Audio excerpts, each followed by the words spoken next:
अस्सलाम वालेकुम कैसे हैं आप खैरियत से हैं? मेरा नाम मुज़फ़्फ़र नज़ीर है। आज मेरा सेकंड व्लॉग है। मैंने फर्स्ट व्लॉग में कहा था कि मैं आइंदा आपको ऐसी वीडियोज़ शेयर करूँगा कि लोग अपनी जॉब कैसे जो है ना तलाश कर सकते हैं। आज का जो मेरा व्लॉग है स्पेशली फ्रेश कैंडिडेट्स के रिगार्डिंग है। ऐसे लोग जो कि बीए, बीएससी, बीकॉम और कॉमर्स जो है ना वो अपनी जॉब तलाश करते हैं आफ्टर कंप्लीट योर डिग्री। तो उनमें कोई ऐसा फैमिली बैकग्राउंड नहीं होता जो उनको गाइड करे। तो वो बेचारे जो हैं डिग्री उठा के और सीवीज़ बनवा के ना जॉब के लिए भाग रहे होते हैं। उनकी फिर जॉब्स होती भी नहीं है। उनको काफ़ी जो है ना प्रॉब्लम्स आती हैं।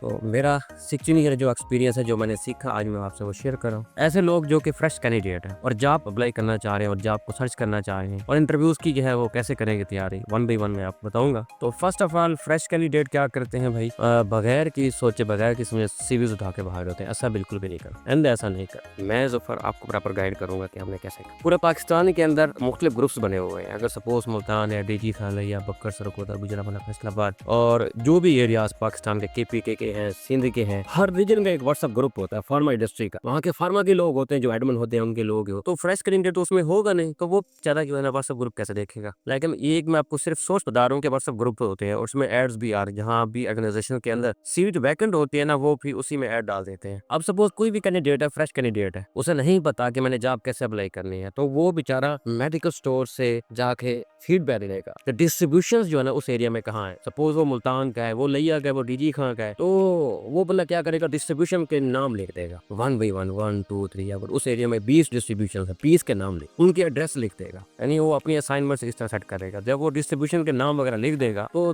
देन जो है ना वो हर डिस्ट्रीब्यूशन के ऊपर जाके विजिट करेगा। अगर एक डिस्ट्रीब्यूशन के ऊपर 10 कंपनी है तो 10 कंपनी के नाम लिखेगा। वो कैसे विजिट करेगा, ये बहुत बड़ा क्वेश्चन मार्क है। वो जाके डिस्ट्रीब्यूशन के ऊपर जाएगा। हर डिस्ट्रीब्यूशन का एक मैनेजर होता है, नहीं एक ऑनर है और उसकी पूरी टीम है। मुख्तलिफ अकाउंट्स की उसकी टीम होती है, फाइनेंस की टीम्स होती है और जो मुख्तलिफ काम कर रहे होते हैं उसमें उनका एक बड़ा एडमिन होता है जो कि मैनेजर हो, जो कि तमाम डिस्ट्रीब्यूटर को वो डील कर रहा होता है अंडर सुपरविजन ऑफ ऑनर। वो हर डिस्ट्रीब्यूशन के ऊपर जाके कंपनी का नाम लिखेगा। तो जब उसने अपने एरिया में 20 डिस्ट्रीब्यूशन है, 20 के नाम लिखे और 20 के अगेंस्ट जो जो कंपनीज काम कर रही हैं उनके भी उसके नाम लिख दिए। तो फिर जो डिस्ट्रीब्यूशन को उससे पता चल गया कि ये नाम भी हैं और ये डिस्ट्रीब्यूशन भी हैं। फिर उनसे जाके कहेगा सर मैं फ्रेश कैंडिडेट हूँ, मैंने फार्मा इंडस्ट्री को ज्वाइन करना है, कोई जॉब्स तो मुझे आप बताइए। उनके नंबर ले लेगा, तमाम उनके साथ हफ्ते में रहेगा। वो जो भी इन्फॉर्मेशन होगी जॉब्स की, और ऑलमोस्ट फार्मा इंडस्ट्री के अंदर जॉब्स हर टाइम कोई ना कोई सीट्स फ्रेश कैंडिडेट के लिए या जो एक्सपीरियंस लोग हैं मौजूद हो, तो वो एक सिस्टम बना देगा। सेकंड के ऊपर क्या करेगा देखते हैं कि भी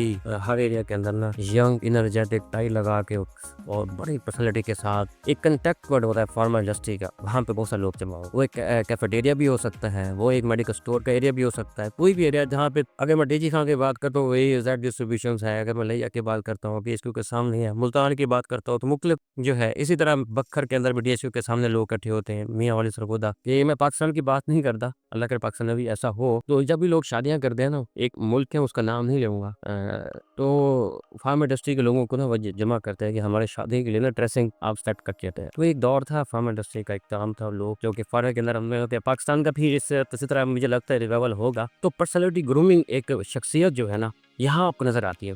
अच्छी टाई, अच्छी पैंट, अच्छी शर्ट, अच्छा ड्रेस के अंदर लोग नजर आते हैं। तो वहाँ पे लोग जमा होते हैं, उनसे भी जमा जाके मिले कि यार मैं फ्रेश कैंडिडेट हूँ, मैं अप्लाई करना चाहता हूँ। और वहाँ पे एड्स भी लगी होती हैं। तो ये तो उसका ना एक सर्च कर लिया कि मैंने मतलब पहला स्टेप ले लिया फार्म इंडस्ट्री का। कहीं ना कहीं से सोर्स मिल जाएगी कि यहाँ पे सीट वैकेंट है। अब जो है ना सीट्स वैकेंट हो गई, उसको पता भी चल गया। अब वो तैयारी कैसे करेगा इंटरव्यूज की। अभी एक्सपीरियंस के अंदर ना मैं अब बता दूंगा कि एक फार्मा इंडस्ट्री की जो है ना किस तरह की आती है ऐड। उसने एक ऐड देख ली, अब वो ऐड अच्छी तरह पढ़ेगा, उसके कंटेंट को पढ़ेगा। ऐड किसी भी ऑर्गेनाइजेशन की आके उसने कंटेंट को पढ़ा, उसके अंदर क्या लिखा होता है। 2 से 3 चीज़ें लिखी होती हैं। एक तो हर कंपनी के, हर ऑर्गेनाइजेशन के अपने बेनिफिट्स होते हैं। वहाँ पे लिखे होंगे कि उसका प्रोविडेंट फंड क्या है, ईओबी क्या है, ग्रेजुएटी क्या है। वो 3-4 कंटेंट के अंदर लिखा होता है। उसी एड्स के अंदर लिखा भी होता है कि fresh are allowed or not allowed. और मेरी जो है ना आज फार्मा इंडस्ट्री के लोगों से भी एक दरखास्त है, फार्मा इंडस्ट्री के लोगों से भी एक गुजारिश है।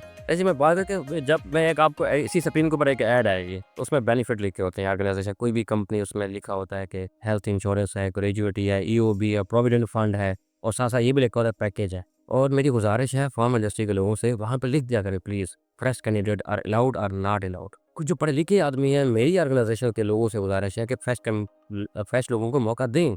अल्लाह रिस्क में इजाफा फरमाता है जब आप नए फैमिलीज के किसी एक बंदे को मौका देते हैं। ये बिलीव इन अल्लाह है कि आप मौका दें, पढ़े लिखे लोगों को मौका दें। तो अनफॉर्चुनेटली कुछ चीज़ें अजीब भी हो रही हैं, अल्लाह हमारे जो है ना सिस्टम को, मामलात को अच्छा भी करे। तो बेनिफिट्स लिखे होते हैं और फिर बंदे ने पूरा काम तो किया हुआ है, क्या वो किस डिस्ट्रीब्यूशन के ऊपर कंपनी है, तो जैसे पता चलेगा कि यार ये फ़लाँ कंपनी के, वो अपनी लिस्ट निकालेगा, डिस्ट्रीब्यूशन के ऊपर जाएगा, तो डिस्ट्रीब्यूशन के ऊपर जाके वो पता करेगा यार किस ग्रुप से, यानी उसने आधा काम किया हुआ है उस ऐड से पहले, उसने सिर्फ चीज़ों को इंटरकनेक्ट करना है। तो ग्रुप्स को पता चलेगा इसमें ये सेफ एग्जाम है, या कुछ भी, ये आर्थो का ग्रुप है, ये गैनी का ग्रुप है, ये फिजिशियन का ग्रुप है। जब उसे पता चलेगा इसमें कौन कौन सी मेडिसन्स है, तो जब वो मेडिसन्स का पूरा एक उस ग्रुप की चीज़ें देख लेता है, फिर उसे क्या करना चाहिए, देखना चाहिए कि वो आर्थो का है, गैनी का है, सेगमेंट है, उसमें अपर आर्टरी की मेडिसिन है, लोअर आर्टरी की मेडिसिन है, पेन किलर्स हैं। वो अपने नॉलेज को एक थोड़ा सा यहाँ पे रिव्यू करना पड़ेगा, सिस्टम पढ़ना पड़ेगा। जो भी प्रोडक्ट्स उसके रिलेटेड होती हैं तो वो क्या करेगा, वो सिस्टम को पढ़ेगा। सपोज सेफएक्साइम है, सेफएराजोन सल्फेक्टम है, सेफ्ट्राजोन का ग्रुप है,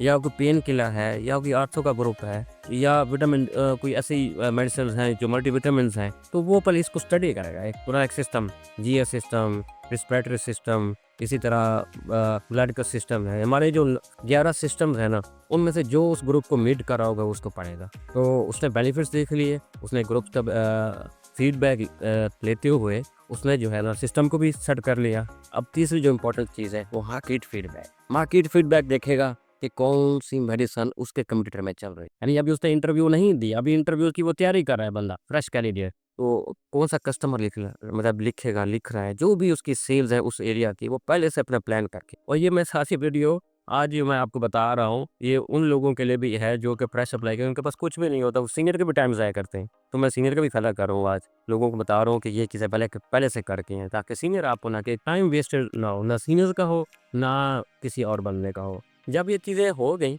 यानी उसने पहला पूरा रिकॉर्ड सेट कर लिया कि ग्रुप कौन सा है, डिस्ट्रीब्यूशन कौन सी है, मेडिसिन कौन से हैं, अब अपनी जो है ना वो सीवी को तैयार करेगा। बहुत बड़ा इंपॉर्टेंट जो मेन अब जो है ना उसका चैलेंज शुरू हो गया कि सीवी कैसे सेट करेगा। सबसे दरख्वास्त है, मेरी हम्बल रिक्वेस्ट है, प्लीज़ अपने डॉक्यूमेंट्स ओरिजिनल, ना फार्मा इंडस्ट्री के किसी बंदे की आप जात के साथ खेलें, ना उसके टाइम के साथ खेलें। आप जो भी बंदा आ रहा है ना, प्लीज़ डॉक्यूमेंट्स ओरिजिनल है। ऐसी बात ना हो कुछ हो रहा है, बस मैं किसी के बारे में कोई बात नहीं करता, हुआ है मेरे साथ भी, मैंने 16 ईयर में देखा है बहुत सारी चीज़ों को। लोग फिर कहते नहीं ये बात ठीक है। प्लीज़ आज हम चीज़ें सही बताएंगे, सच के साथ होंगी, तो अल्लाह हमारे रिस्क में बरकत डालेगा। तो डॉक्यूमेंट्स आपके ओरिजिनल होने चाहिए, और सेकंड आपकी क्वालिफिकेशन उस जॉब वैकेंसी के मुताबिक आपकी मैच करती हो, देन आप जो है कंटेक्ट करें। उस ऐड के ऊपर नंबर लिखे होते हैं, जो भी मैंने आपसे शेयर किए वीडियो, स्क्रीनशॉट के ऊपर नंबर लिखे होते हैं, व्हाट्सअप के ऊपर नंबर है, मेंशन होता है कि कॉल करें या व्हाट्सअप करें। अगर व्हाट्सअप का एक चांस है या लिखा हुआ है व्हाट्सअप के ऊपर ही बात करें, तो प्लीज़ उससे कॉल ना करें उस बंदे को, क्योंकि सोच समझ के बंदे ने ये सारी ऐड डाली है, सीनियर सोच समझ के बात करता है, और जब व्हाट्सअप के ऊपर वो सारी चीज़ें आ जाएंगी तो आप इसी के अप्लाई कर देगा। और सबसे इंपॉर्टेंट बात, अभी मैं स्क्रीन के ऊपर 2 वर्ड लिखूंगा, आपके सामने आएंगे, फीडबैक एंड फॉलो। सारा काम आपने कर लिया, अपने असाइनमेंट से नहीं, आप थीसिस की तरह समझिए कि आप एमफिल पीएचडी लोग होते हैं, या एमएससी कम्युनिटी बीएससी फार्मासिस्ट, वो थीसिस बना रहे होते हैं। आपकी ये थीसिस कंप्लीट हुई, आपने अप्लाई कर दिया, फीडबैक एंड फॉलो मस्ट रखना है। फीडबैक क्या है कि आपने पूछना है कि सर कब इंटरव्यू है, टाइम, सब चीज़ें आपने मैनेज करनी है, टाइम के ऊपर पहुँचना है, पंक्चुअलिटी आपकी 100% होनी चाहिए। और ये सीनियर्स को बहुत चीज़ें पसंद होती हैं, जो टाइम दिया जाए उस टाइम पे पहुँचे। और अब आपका इंटरव्यूज़ जो है ना वो तैयार हो गया। इंटरव्यूज़ के 3 पार्ट बहुत इंपॉर्टेंट, प्लीज़ सुनिएगा। इंटरव्यूज़ के 3 पार्ट होते हैं, एक होता है प्रोफेशनल रिकॉर्ड, सेकंड होता है एकेडमिक रिकॉर्ड, और थर्ड होता है प्रोफेशनल रिकॉर्ड। पर्सनल रिकॉर्ड के अंदर अपना फैमिली बैकग्राउंड आप बताएंगे। जब आप किसी जाके सीवी देते हैं, वो आपको टाइम देता है, आप जाके बैठते हैं। अब आप जो है ना ये सारी चीज़ें आगे मैंने आपको 3 चीज़ें बता दी। अगले व्लॉग के अंदर ना मैं आपको फिजिकली चीज़ें बताऊंगा कि इंटरव्यूज़ जो है ना आप आते हैं, बैठते हैं, आपकी ड्रेसिंग कैसे होनी चाहिए, आपकी पर्सनैलिटी कैसे होनी चाहिए, आपका बात करने का स्टाइल कैसा होना चाहिए।